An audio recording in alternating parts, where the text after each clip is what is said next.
It's hard to believe it, but we actually have just over 7 weeks until the presidential election. Time flies. It seems like we were just doing this not too long ago. And while this year has seemed to drag on in some ways, in other ways it's hard to believe that we're already coming up on November in just a few very short weeks. Today I wanted to talk a little bit about the election because I've had a lot of questions coming in from those of you who want to protect your wealth against some of the fluctuations and changes in the market that we may see as we get closer to the actual presidential election. And there's a lot at stake here. The two parties, the Republicans and Democrats, are diametrically opposed to each other in many important issues for investors. And this is not a political newsletter. We try not to talk politics as much as possible here at the Rich Retirement Letter. But when it comes to your retirement, we still have to say, how is the political landscape going to affect what we're investing in? And we need to look very carefully at that. And that's what I want to do today. So the presidential election right now is pretty much too close to call.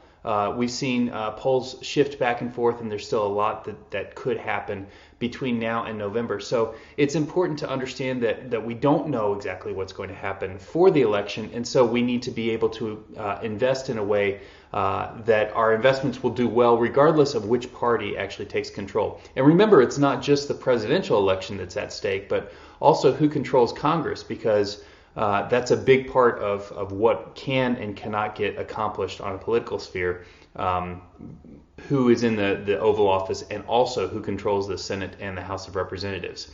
So today I've actually got 3 stocks that I want to show you that can help you election-proof your retirement and grow your investments even regardless of what happens in November. So let's go ahead and we'll start and take a look at these particular stocks. So the first one that I wanted to show you is Caterpillar Inc., ticker CAT. Now Caterpillar should benefit from infrastructure spending, which is something that both parties can agree that we really need. Infrastructure spending on roads, bridges, and many other areas. Now, one of the reasons that I really like Caterpillar is that the company is an international company. So even though it's based in the U.S., Caterpillar actually has customers all across the world. And many governments, not just the U.S., are looking at infrastructure spending as a way to help boost their economy, especially after the coronavirus crisis. Also, remember that the U.S. dollar has been lower thanks to lower interest rates that the Fed is putting in place, and those low interest rates are going to stay for a long time. So Caterpillar is a great way to play lower interest rates and a low dollar, because a low dollar actually gives international customers that are buying Caterpillar equipment more spending power because their currency is actually stronger compared to the dollar. So all of those factors work together to help drive Caterpillar stock higher. And as you can see, the stock has been marching higher throughout the summer, and I expect that trend to continue.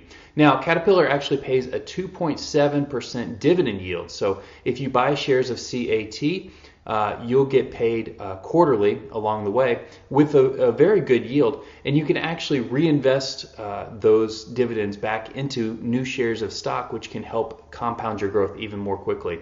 I also wanted to point out that Caterpillar trades at just 7.3 times next year's expected earnings. In other words, you only have to pay $7.30 for every dollar that Caterpillar is expected to earn on an annual basis.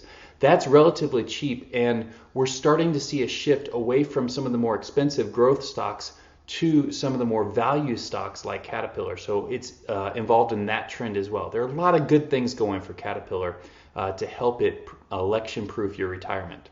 Moving on, the next stock that I wanted to show you is Broadcom Inc. And as you can see, this tech stock has been moving steadily higher and actually started the month out very well with a good surge into the beginning of September. Now, Broadcom is actually a strong tech play, and tech has been a very solid area of the market to be investing in this summer and should continue.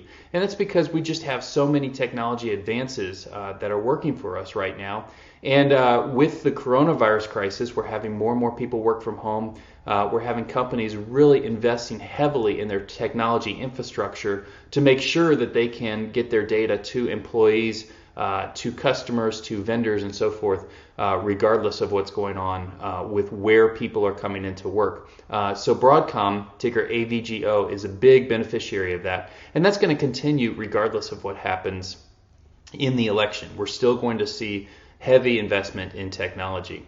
Now, a large portion of Broadcom's revenue actually comes from overseas. So again, just like Caterpillar, Broadcom should benefit from international spending, and that's one of the reasons that we're seeing the stock move higher.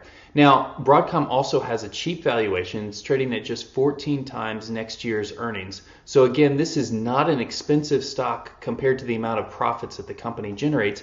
And that's one of the reasons I really like Broadcom. And one of the themes that I'm looking for with many of our investments right now is we don't want to pay too much for the earnings that a company generates. And that way, if something goes haywire in the market and some stocks begin to pull back, the companies that you're able to buy cheap right now will not pull back as much as some of the other more expensive stocks that have a lot more risk.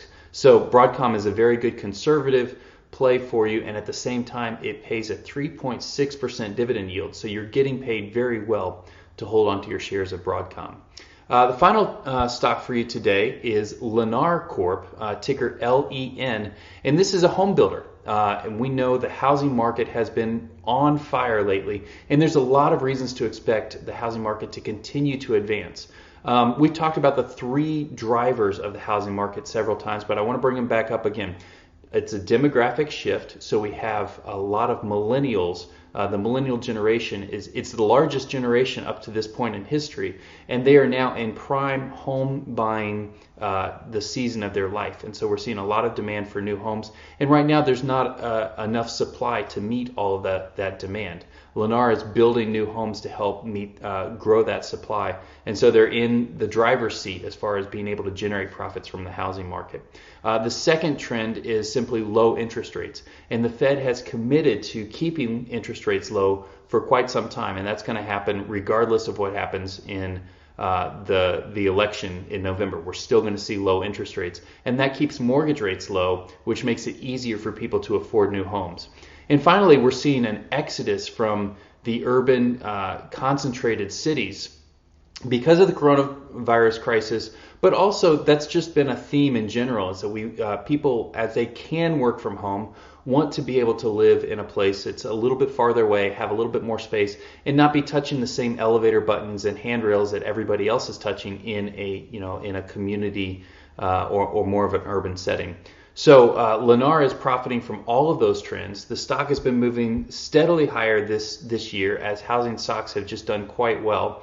And still, even after that advance, Lennar trades at just 11.4 times next year's earnings. So again, this is a value stock. It gives us less risk if you buy shares of Lennar right now because you're getting plenty of earnings for the investment that you make. Now, the one caveat that I would have with Lennar is that they only pay a 0.6% dividend yield. So they're not going to pay you as much as Caterpillar or Broadcom. But at the same time, the company has been wildly profitable, and so I expect over the next year that we're going to see a major increase in the dividend that Lennar pays. So this is a great play on housing and a potential bump in income that you could see down the road thanks to Lennar's profits. So those are the three plays that I would use right now to help election-proof your retirement. And keep in touch with us. We'll definitely be having more election-related investment opportunities for you to invest in. And please send your feedback to richretirementfeedback@stpaulresearch.com, and I look forward to hearing from you. Thanks.